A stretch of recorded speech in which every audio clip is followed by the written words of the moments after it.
제 이름은 한정희입니다.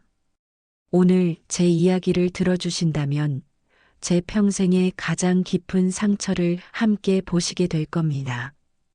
그날따라 집안 공기가 유난히 낯설었습니다. 제가 수십 년간 닦아온 나무 마룻바닥은 보이지 않았고 대신 차갑게 빛나는 대리석이 발밑에 깔려 있었습니다. 손때 묻은 장롱과 서랍장은 사라지고 정체 모를 서양 그림과 금빛 장식품들이 벽과 선반을 차지하고 있었습니다. 그 안에서조차 찬 기운이 흘러나오는 듯 했지요. 아들 민호 부부가 새로 장만한 아파트. 남들은 부러워할지도 모릅니다. 하지만 제겐 이곳이 집이 아니라 낯선 전시관이었습니다. 그날 아침 며느리 수지는 분주히 거실을 오갔습니다. 어머님, 오늘 저녁은 아주 중요한 자리예요. 민호 씨 사업에 운명이 걸린 날입니다. 그러니까 제발 손님들 오셔서 가실 때까지 방에서 조용히 계셔주세요. 그녀의 목소리는 웃음을 띄었지만 끝에는 단단한 쇠못이 박힌 듯한 날이 숨어 있었습니다. 그 순간 저는 제 존재가 민호 앞길을 가로막는 방해물처럼 느껴졌습니다. 그렇다고 할 말이 있었던 것도 아닙니다. 저는 그저 고개를 끄덕였고 구석방으로 발걸음을 옮겼습니다. 늙은 어머니가 할 수 있는 최선이 숨는 것이라니 가슴 한쪽이 시려왔습니다. 저녁 무렵 거실에서 웃음소리와 와인잔 부딪히는 소리가 들려왔습니다.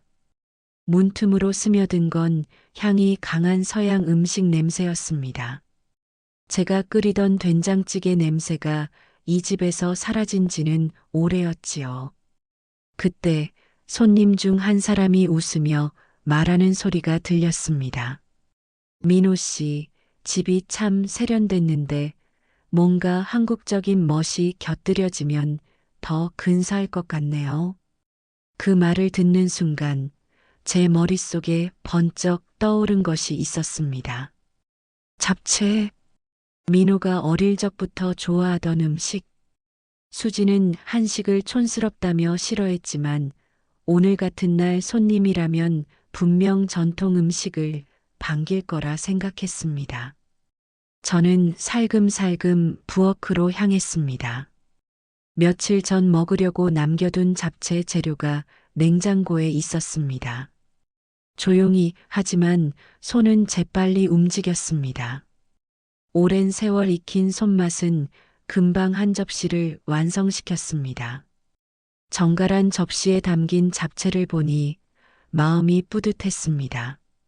그 접시를 들고 거실로 향했을 때 저는 제 행동이 며느리의 경고를 어긴 것임을 잠시 잊고 있었습니다. 거실 문이 열리자 순간 모든 소리가 멎었습니다. 수진의 얼굴이 굳었습니다. 민호는 놀란 눈으로 저를 바라봤고 손님들은 어색한 미소를 지었습니다. 민호가 어릴 적부터 좋아하던 음식이라 손님들도 맛보시면 좋을 것 같아서요. 제 목소리는 떨렸습니다. 그 순간 수지는 부드러운 웃음 속에 비수를 숨기고 제 접시를 빼앗아 갔습니다. 어머님, 몸도 안 좋으신데 이런 걸 왜 요즘 기억이 잘 안 나셔서 제가 방에 계시라 했는데 손님 오신 게 반가우셨나 봐요. 그녀의 말에 제 존재는 사람들 앞에서 기억이 흐릿한 노인이 되어 있었습니다. 그 자리에 서 있는 것이 숨이 막힐 만큼 고통스러웠습니다. 그날 밤 그리고 다음 날 아침까지 집안 공기는 얼음장 같았습니다. 식탁 위에는 멀건 죽 한 그릇뿐이었고 대화는 한마디도 없었습니다. 오랜 침묵 끝에 민호가 입을 열었습니다. 어머니, 어제 일은 정말 실망이 큽니다.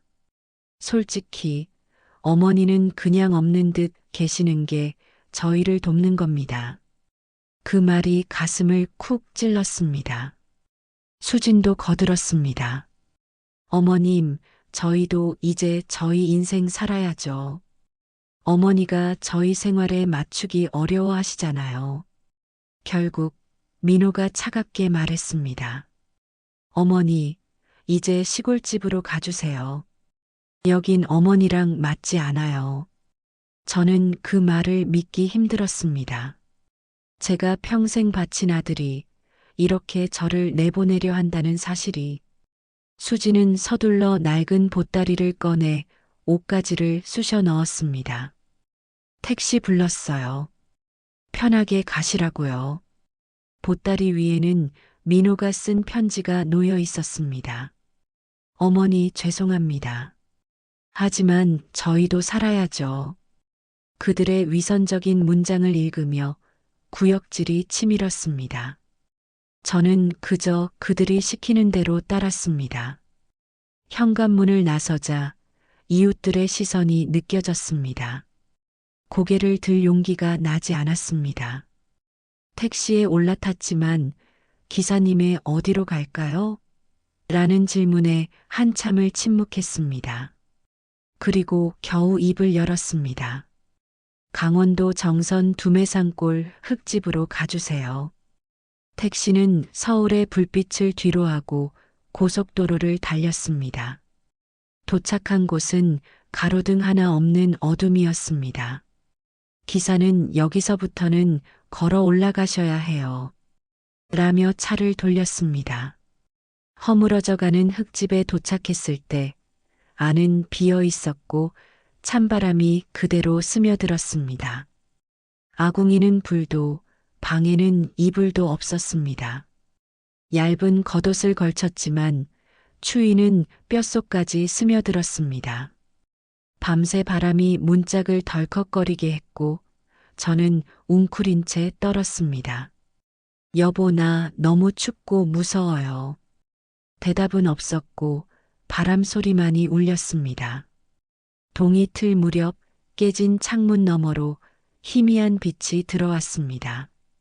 그때 무너진 벽 틈에서 작은 들꽃 한 송이가 눈에 들어왔습니다. 혹독한 추위 속에서도 고개를 든 연보라색 꽃. 그 순간 제 마음속에서 목소리가 들려오는 듯 했습니다. 살아라, 정이야. 무너지지 마라. 저는 이를 악물었습니다. 그래, 이렇게는 안 죽는다. 살아남아 내가 얼마나 강한 사람인지 보여주리라 다짐했습니다. 물부터 찾아야 했습니다. 남편과 함께 살 때 자주 가던 개울이 떠올랐습니다. 얼마 지나지 않아 작은 샘터를 발견했고 차가운 물을 마시자 살아있다는 감각이 돌아왔습니다. 먹을 것도 찾아야 했습니다. 쑥, 냉이, 달래, 어린 시절 어머니를 따라다니며 배웠던 풀들이었습니다. 하지만 불이 없었습니다. 짐을 뒤지다 낡은 라이터 하나를 발견했지만 불꽃이 튀지 않았습니다. 서리에 젖은 나뭇가지들은 불씨를 키우지 못했습니다. 그때 뒤에서 무뚝뚝한 목소리가 들렸습니다. 아주머니, 젖은 나무로 불 피우다 산 태우겠네. 고개를 돌리니 낡은 작업복 차림의 중년 사내가 서 있었습니다. 그는 이 근처 산장에서 일하는 강철수 씨였습니다. 예전 남편과 함께 이곳을 드나들 때 몇 번 본 적 있었지만 그가 절 알아보진 못했습니다. 그는 마른 장작과 김치, 밥 한 덩이를 제게 건넸습니다. 죽고 싶지 않으면 정신 차리쇼. 산은 만만하게 보면 목숨 뺏어가. 강 씨가 준 장작 덕분에 저는 마침내 불을 피웠습니다. 타오르는 불꽃을 보며 속으로 맹세했습니다. 살아남겠다. 그리고 나를 이렇게 만든 사람들에게 반드시 보여주겠다. 그 후로 강 씨는 종종 들러 산에서 살아남는 법을 가르쳐 주었습니다. 독버섯과 식용버섯 구별, 짐승 피하는 법, 장작 고르는 법. 저는 스펀지처럼 그의 말을 흡수했습니다. 낮에는 텃밭을 일구고 밤에는 불 옆에서 하루를 정리했습니다. 도시에서 시들어가던 몸은 단단해졌습니다. 손마디가 굵어지고 얼굴은 검게 탔지만 눈빛만은 점점 또렷해졌습니다.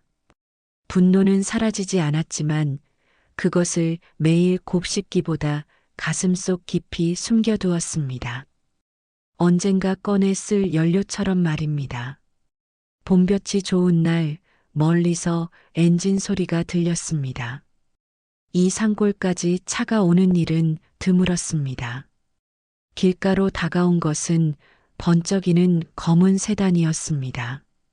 순간 민호가 보낸 사람일지도 모른다는 생각에 심장이 덜컥했습니다. 저를 정신병원에라도 보내려는 건 아닐까? 차에서 내린 건 깔끔한 양복 차림의 남자였습니다. 그는 제 앞에서 고개 숙이며 말했습니다. 혹시 한정희 여사님이십니까? 저는 고 박준호 회장님의 법률 대리인 최성우 변호사입니다. 박준호. 제 남편의 이름이었습니다.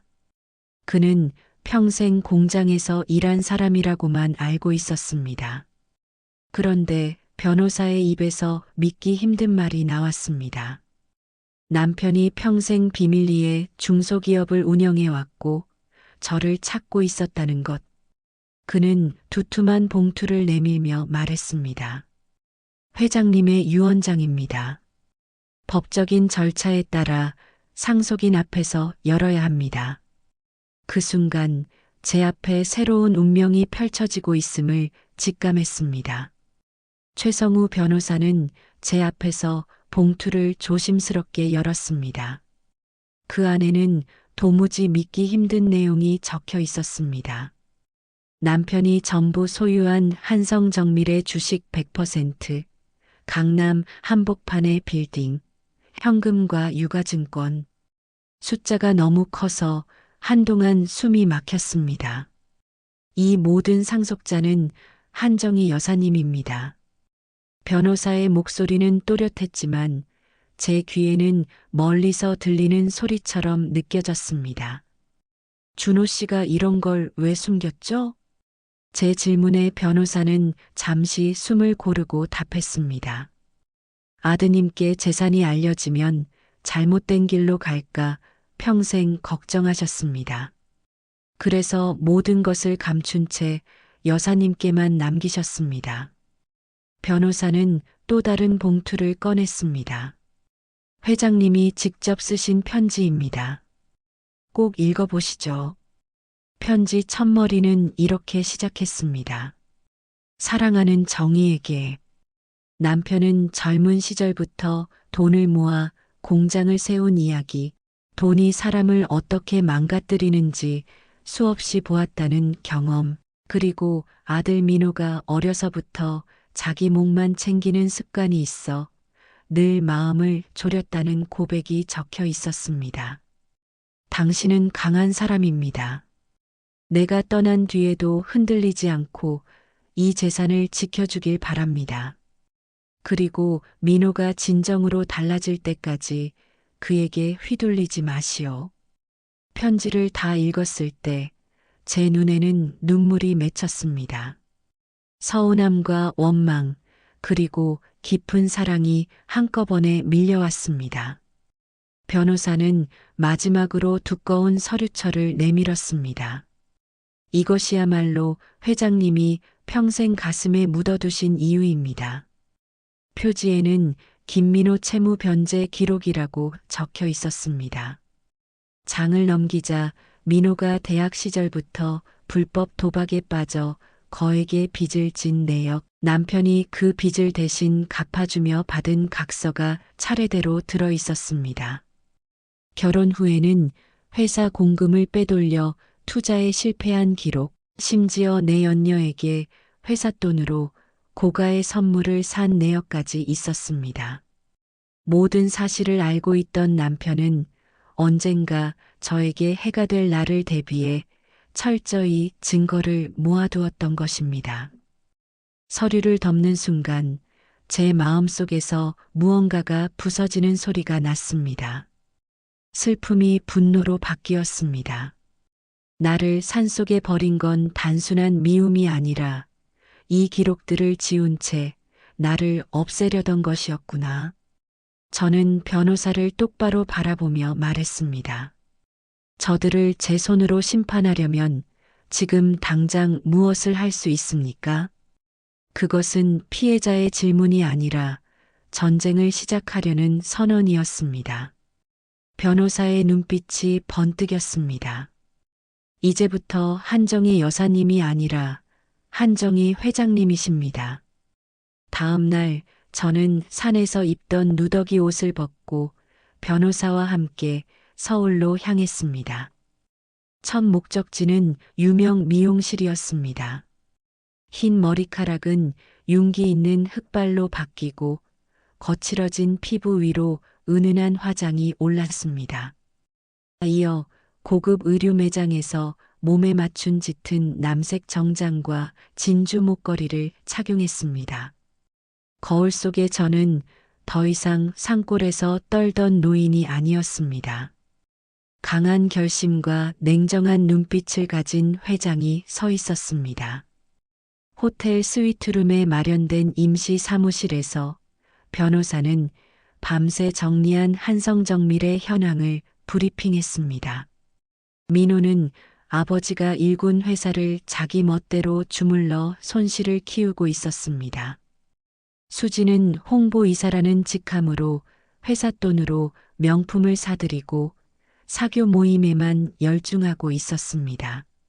내일 오전 민호가 베트남 신도시 개발 사업 승인을 받기 위해 긴급 이사회를 엽니다. 하지만 이건 사기성 투자입니다. 지금 막아야 합니다. 그 회의에 나도 참석하겠습니다. 변호사는 미소 지었습니다. 회장님의 귀환을 알릴 무대가 될 겁니다. 이튿날 검은 대형 세단이 한성정밀 본사 앞에 섰습니다. 저는 주저하지 않고 로비를 지나 최상층 이사회 회의실로 향했습니다. 문이 열리자 모든 시선이 제게 쏠렸습니다. 민호는 유령을 본 듯 굳었고 수지는 눈을 크게 뜬 채 말을 잇지 못했습니다. 변호사가 서류를 꺼내놓으며 선언했습니다. 고 박준호 회장의 유언에 따라 오늘부로 한성정밀의 모든 주식은 한정희 회장님께 귀속됩니다. 회의실 공기는 얼어붙었습니다. 민호가 억지 웃음을 지으며 말했습니다. 어머니가 연세가 많으셔서 누가 옆에서 이상한 말을 한 겁니다. 이건 무효예요. 하지만 아무도 그의 말에 반응하지 않았습니다. 저는 그의 베트남 사업 계획서를 집어들었습니다. 현지 파트너 회사는 설립 1년도 안 된 유령 회사, 자본금도 미미합니다. 우리가 모든 위험을 지고 수익은 반반이라니 이게 내가 말하는 황금 거위냐? 민호는 말문이 막혔습니다.